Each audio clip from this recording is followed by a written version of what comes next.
No, we are having 4 speakers and then we take questions. That has been the model. So we'll continue with that model. So keep your question safely somewhere, and after that speaker, and then we'll take your questions. Okay, so please settle down as we invite our next speaker, Kingsley Shetty.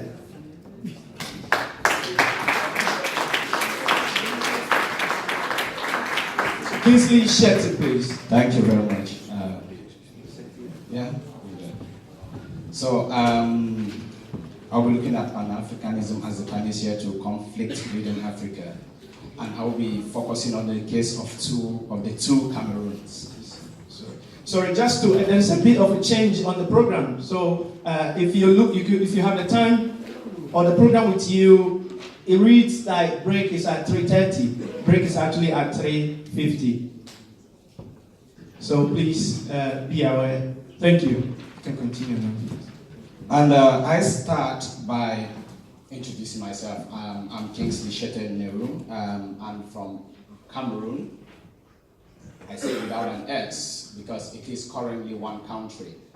But if you see in my title, I deliberately put the two Cameroons. I know that's not going to go well with the Cameroon government because they have an ideology of one unified, solidified Cameroon written and stamped on stone, which anyone who dares to challenge ends up in prison and faces trial in a military court and trial for treason, for which the penalty is death. They've not sentenced anyone to death, thank God. So the reason I used two Cameroons is because it is important to highlight that there is that divisiveness in the country today, which has led to conflict, which has led to people sadly killing each other. And I start by asking, really, is there anything such as conflict-ridden Africa? Is Africa really conflict-ridden? And if you look at, I just did a search of violent conflicts, and you just see Africa, Nigeria. Yeah, true. Yeah, so that shows you what people search mostly when they're looking for conflict. And then I look again, I say conflict in, see the world, and then Africa follows, and then Middle East, and Africa again will come again in 2018. But when you look at the statistics, you've had 18 state-based conflicts in Africa in 2017. And we've had a decrease of that in 2016. Sorry, there should be 16 there. So 2016, it was 21. And in 2007, there were 12 conflicts in 10 countries, whereas in 2017, there were 18 conflicts in 13 countries.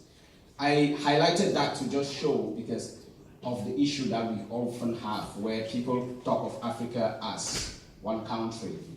Many people react to that negatively, but I say often, as a Pan-Africanist, that's a good thing for me, when you see us as one.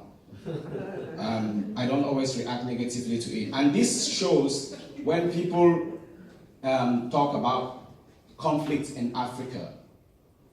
If you look at the statistics, it's not really, it's just in a few countries. And if you were to map out the conflict, like what has happened in France over the last few weeks, that's a lot of conflicts, but that's not going to go on Google as conflicts in France.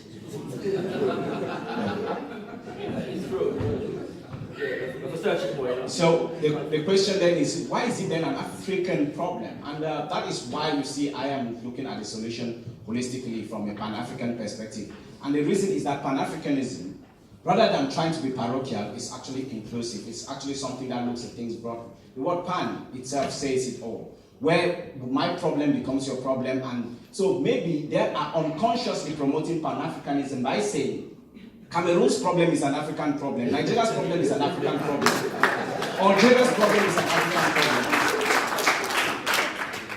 So, but then, how does that make it an inclusive problem? I look at our inheritance. This is the only thing we've inherited from the rest of the world. We inherited slavery, we inherited colonialism, neo-colonialism. And I would want to trace how these things are interconnected and how they are linked to what I'm talking about today. Slavery was, all of them are about economics. It's about resources. It's about wealth exchange, and it's about cheap labor. So with slavery, they went to Africa, they spent money, they went to Africa, they did a lot of stuff in Africa, created rifts in communities, took the best, because this is what is never told, the best, the strongest. If you were not fit, you were not strong, you were not healthy, you weren't put on that ship. They did what they call the tossing on the ship on the Atlantic, transatlantic slave trade. They did the tossing on the ship to see if you were fit enough. If you did not faint, then you were taken in. So the best were taken out, because only the best and the strongest could make it to the plantations. They took that and but when slavery was abolished, they found out that they lost a source of economic wealth and labor. They decided that, you know what, let's go back there. We cannot do it here legally. Let's go back there and make it legal in their own land. So people were now made slaves in their own countries. And that was colonialism. And then when people clamored and got what they call today independence, which you would subsequently see it is not in some cases, new forms of slavery came, neo-colonial relationships came that created the so-called conflicts that we have today. A lot of them are motivated externally. And I was just explaining to someone outside, the whole reason again is just so that they can get back to stage one, slavery. Now, in the past, they used to go to Africa to get people on the ships to come here. Today, they just create the conditions there so bad that you run and you get the planes, you beg for visas, you come here and become slaves in England and America. So it's still, again, that is why no one is, if we think that England, the United Kingdom, the USA is going to try to resolve conflicts in Africa, or France is going to try to resolve conflicts in Africa, we are grossly mistaken. They love it.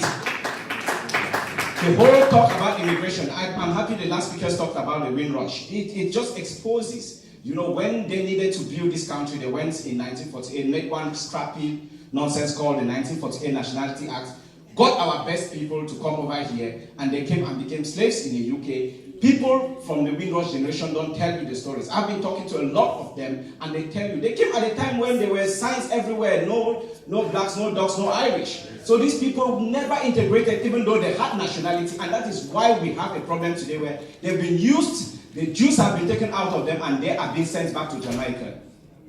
This is something that we need to be able to look in a context. I've heard people ask, well, why did they not just get their status regularized? And I asked, have you asked the white people who were born here to regularize their status? So,